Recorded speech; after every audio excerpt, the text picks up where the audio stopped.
everyone. This time I have a really fun video for you with a coloring technique. Sometimes it's naturally more challenging than others, but this technique is really fun and fast to apply to your client. What am I going to do? I'm going to pull a lot of highlights with the cap line at the same time, a balayage and a money piece at the front. Why am I doing it with a coupe liner hat? I find it horrendous to set 101 foils myself.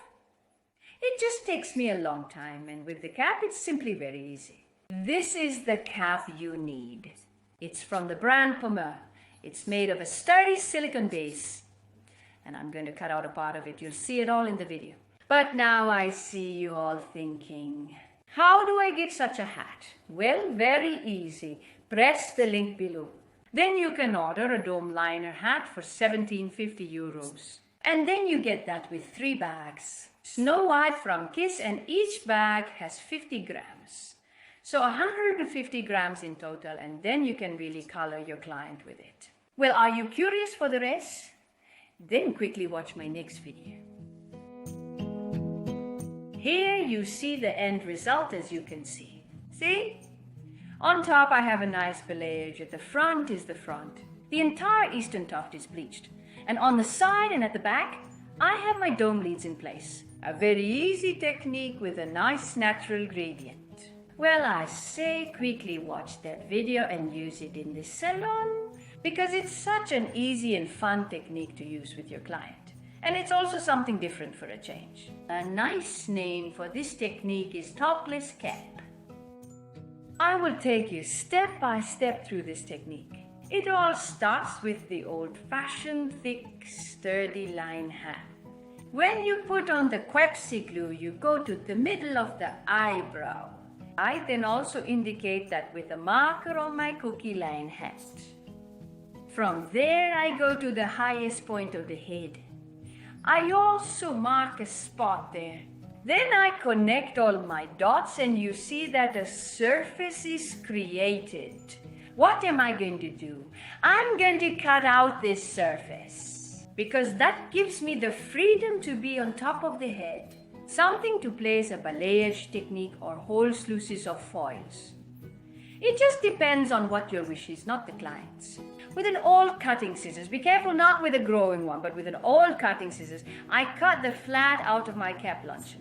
And then you see that I get an opening in that cap. Choose the right beanie for your customer, the correct size. Also choose the right size crochet hook, because the finer the hook, the finer the curls. When you reuse the hat, always put some talc in it so that the hair always slides through well, because that's very important. When I then start to partition the hair, I go back to the same points. So the middle of the eyebrow, highest point of the head, and that part you then fix with a rubber band.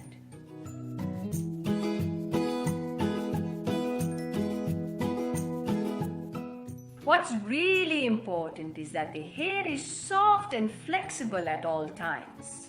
I'm now using the Glam Sheen from Kis, a delightful oil to make the hair smooth and soft so it can easily be pulled through the cap.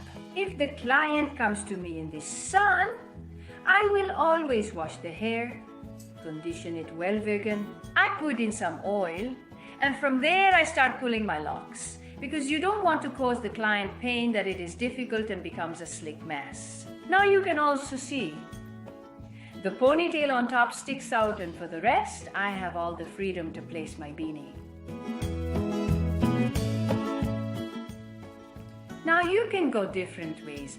I'd quite like to achieve a blonder end result, so I place on the side 1 hole, 1 row. So every time I skip 1 hole and 1 row, this way I know I get quite a bit of blonde, but there's still some natural hair going through. In the lower part, I want it to be more natural. I want a bit more natural hair in it.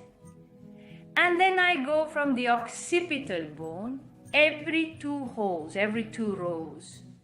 This way I know that more natural hair remains and it stays slightly darker at the bottom. But of course you have all the freedom here. You could also reverse it, placing less at the top and then the at more to the bottom. I want to see quite a lot of highlights at the front at the contour edge, so I now choose to pull every gap. As you can see, sometimes it's a bit finer, sometimes it's a bit thicker.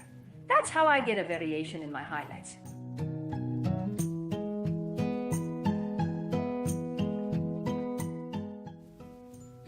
I place this side part exactly the same as on the other side. So it's one advice which I constantly skip. Now be aware that the amount or thickness of your locks should be the same as on the other side. In a relatively short time, I already have all my highlights in. What's now the advantage? I'm sure I like to bleach those that run out of my foil, that I get stains I can bleach in one go. I can sit them up, so they all get the same time. So for me personally, this is really a win-win situation. I work with a crate with Snow White and I work with 9%. As you can see, I am now using a small bag. This is ideal for me because you know exactly that there is 50 grams in it. And that's also the amount I need. I'm using it now 1 to 2, as I just said, with 9% stomach. Be careful, I'm working on a doll head. On a client, you might need 6 or 3%. Look at the hair and see where you want to end up.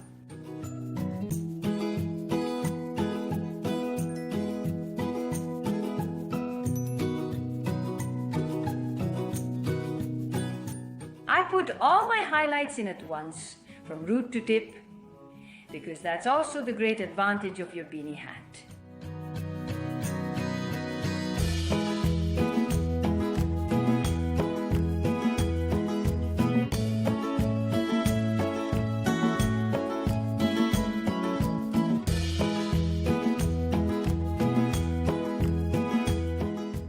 When I put everything into play, I make sure that especially the bottom, the natural, is shielded. I do this very easily by squeezing foil around it to make sure that the bleach does not touch the natural hair and that I do not get any stains. I cover the top part with foil so that I have free rein where I want to place my balayage.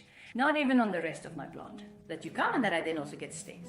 So cover it well before you continue with the top.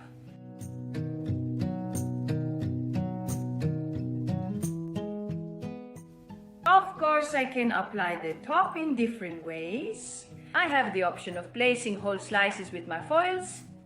I can opt to work in ponytails.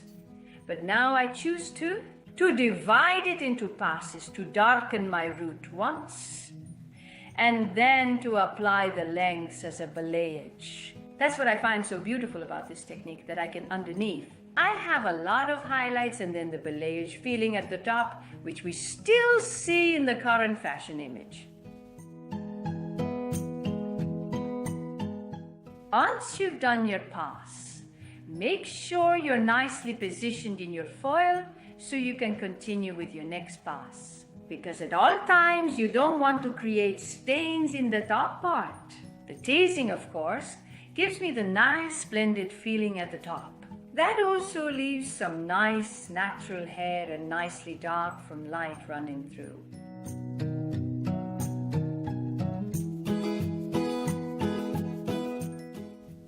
Here you see it up close one more time. When I start, I'll only do it once. From halfway through my pass, my point came down pushing. And I do this consciously, because if I apply it too strongly, it's hard to wash out again. So just push down once now, and from there, I can nicely place my balayage. Also use a board, because with a board you can also create a piece of painting. You rub your bleach deeper into your hair, so that the lightening also goes a bit faster and looks a bit nicer.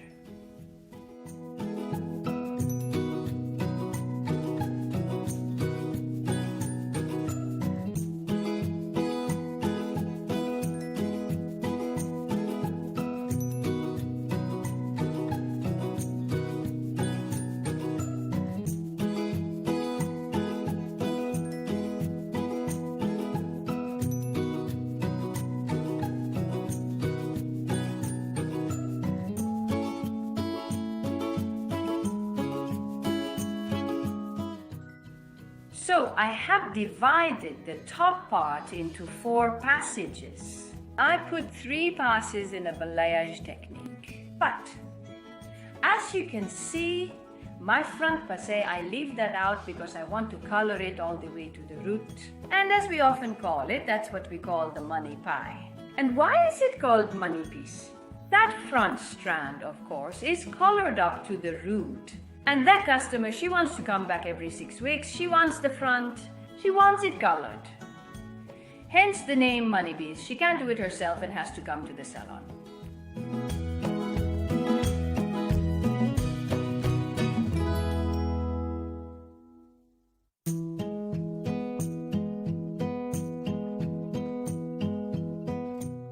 When you have arrived at your last passe at your money piece, so place a piece under your passe.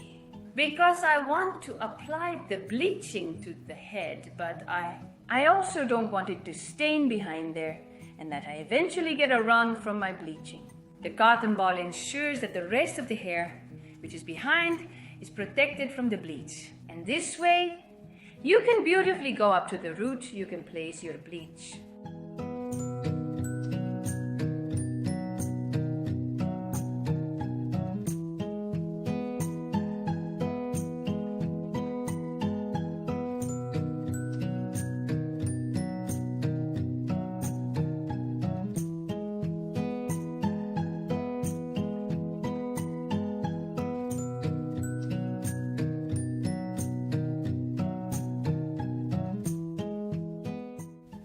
When everything was in for me, I let it work for a total of 30 minutes. Sometimes it's a little help with the gold head, so I asked a colleague to help me out. After I have rinsed out all the bleach, I was the first one to wash with the Keramax shampoo to be able to start toning the hair from there.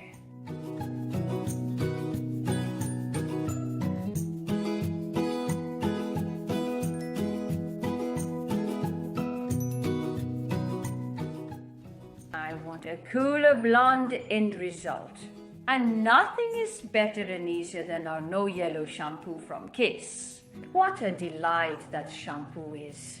I could also just leave the cap on, the underlying hair remains protected. Generously, I am going to apply Kis No Yellow and let it work for 10 minutes. Make sure you take a generous amount of shampoo. If I were to use just a tiny bit, then I simply wouldn't have enough pigments to get that canary yellow you just saw underneath. So generously apply some shampoo, let it work for a good 10 minutes and then rinse it off. The ideal is that the customer can also take the no yellow shampoo home. Then she doesn't need much, just a very little bit, and she can maintain her beautiful hair at home to keep that cool shade. Well, after I've completely rinsed it, I'll apply a little bit of conditioner shortly to remove that cap. This is always a moment I find enormously delightful. Apply conditioner generously on those length points and then take off the cap. Because all those scales become nicely visible, they naturally lie on top of the rest of the hair. But then you're going to wash it thoroughly and close. Didn't put it all in the video because it's just a very long video. Then you see such a beautiful end result. Here is the final result of my palliative technique combined with the dome glues. As you can see, a very nice end result. I have the palliative technique on the front plus, so that full highlight, the money piece as we also call it, and the blend in the rest of the hair. So, a very nice and quick technique where you're in the slowness. When you want a complete highlight at the front, lots of highlights in the hair and your balayage technique, I'd say good luck everyone!